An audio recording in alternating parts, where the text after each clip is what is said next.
Radio Classique, l'invité de l'économie. 7h46 et c'est donc le patron de la marque Peugeot qui est avec nous ce matin. Bonjour Maxime Picat. Bonjour Nicolas. Merci d'être avec nous. Grève à la SNCF, 6e jour. Est-ce que ça perturbe aussi la vie d'une entreprise comme PSA, comme Peugeot ? Une entreprise comme PSA, c'est près de 90 000 personnes en France, donc qui connaissent, comme les autres concitoyens, l'ensemble des joies, des bonheurs et des difficultés. Donc, bien sûr, on a des gens dans nos équipes qui sont retardés, mais j'ai ni plus ni moins que le reste des Français. Vous gérez, il y a du télétravail, enfin, c'est plus souple dans ces périodes-là ? On est obligé d'utiliser tous les modes de souplesse, que ce soit pour les personnes, que ce soit pour les transports et même parfois pour apporter les pièces dans les usines si les circulations sont difficiles. On sait comment il faut faire ça. On arrive bientôt à la fin du premier semestre 2014. Maxime Picat, quel bilan faites-vous des ventes en France pour Peugeot à ce stade ? Alors, les ventes en France pour Peugeot sont très bonnes, elles sont en progression. Notre part de marché s'améliore sur un marché lui-même en progression.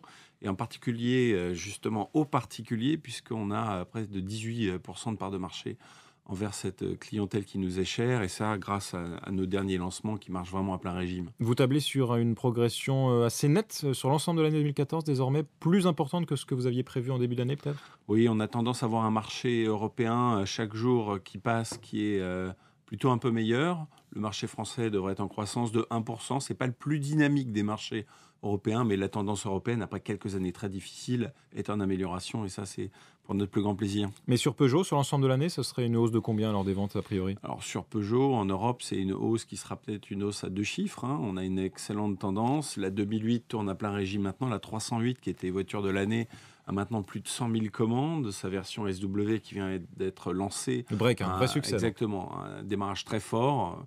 Et donc, on est vraiment confiant en France et d'ailleurs dans le reste du monde pour cette année. Et puis, il y a des nouveautés qui vont doper les ventes en fin d'année, notamment la 108 qui est en cours d'essai, je crois. Exactement, la 108 actuellement, que de nombreux journalistes peuvent commencer à essayer et qui a été mise en vente dès ce week-end pour les journées portes ouvertes.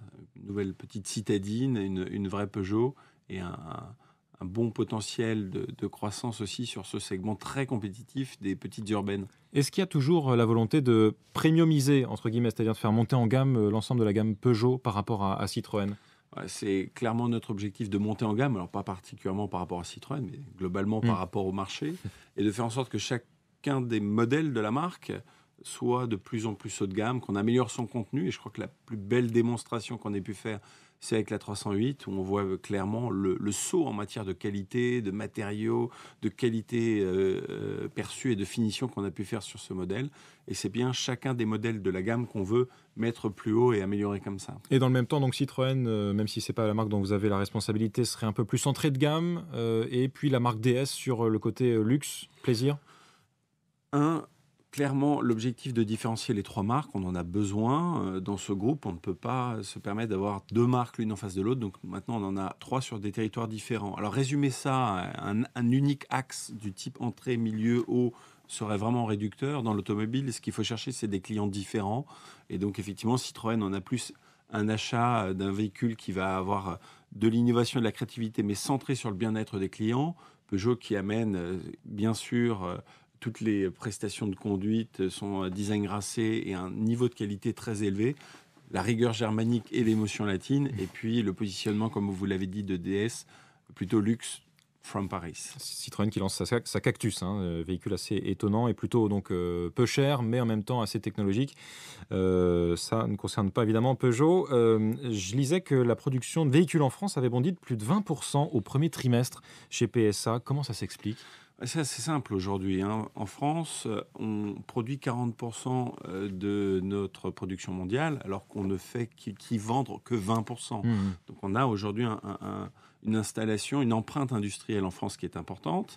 Et on a nos modèles stars phares de la gamme, les 2008, les 308, 3008, qui sont toutes label d'origine France garantie, produit en France. Et donc, quand ces modèles-là, et c'est le cas actuellement, sont en pleine croissance et connaissent un grand succès, bien sûr, la production française en bénéficie. Dans le même temps, l'usine de Mulhouse va bientôt passer à une seule ligne de production contre deux actuellement. On a un peu de mal à comprendre, il n'y a pas une contradiction ? Non, parce qu'il y a une différence entre le nombre de lignes et leur niveau de croissance. Actuellement, à Mulhouse, grâce au succès de la 2008, on a eu de cesse tous les 3-4 mois d'annoncer une demi-équipe supplémentaire, une équipe supplémentaire. Donc ça, c'est concret et on peut le mesurer. Ce dont on parle pour Mulhouse, c'est notre plan de modernisation. Le fait qu'on va pérenniser l'activité de ce site en le modernisant, en introduisant notre dernière plateforme la plus moderne, la plateforme MP2, celle qui donne d'aussi bons résultats sur 308 et sur C4 Picasso chez Citroën. Et donc, ce site va avoir de nouveaux lancements et 300 millions d'investissements. C'est vraiment ce qu'on peut lui souhaiter de mieux. Et ça, c'est grâce à l'argent levé auprès de l'État français et de Dongfeng, le chinois. Alors, cette augmentation de capital, elle a effectivement l'objectif de nous permettre d'assurer des développements, des investissements industriels, des nouveaux modèles et de aussi participer au désendettement du groupe. Dernière question, c'est l'actualité, la crise en Ukraine et en Russie. La part de marché de Peugeot a chuté de 27% en Russie depuis le début de l'année, ce qui est plutôt inquiétant. La Russie, c'est le deuxième marché en Europe après l'Allemagne. Comment vous expliquez ça? Quelle est la contre-offensive en préparation? Actuellement, si vous voulez, pour faire simple, dans le monde, on a une croissance de nos ventes tirée par l'Europe et par la Chine. Les autres marchés sont plus difficiles. On voit très bien l'évolution de l'euro par rapport aux monnaies concurrentes. Ça nous a mis, en Russie en particulier, dans une situation difficile. On a dû monter nos prix pour continuer à garantir nos marges. Et bien sûr, sur ce marché où nous avons une production locale encore limitée, ça nous a mis en forte contribution. Et donc, on a dû réduire la voilure sur le marché russe, le marché ukrainien qui est voisin. Vous imaginez, il a baissé de 80%. Donc, c'est une partie du monde qui est vraiment plus difficile pour nous actuellement. Vous songez à renforcer la production au niveau local, comme le fait Renault, par exemple, pour échapper à ces variations de change problématiques, par exemple? Oui, les modèles que nous avons sur place sont actuellement pas assez intégrés localement. C'est-à-dire qu'il y a encore trop de pièces qui viennent de marcher dans d'autres monnaies. Et donc, pour nous protéger de ce type de variation de change, nous devons augmenter le taux d'intégration locale et c'est ce que nous allons faire.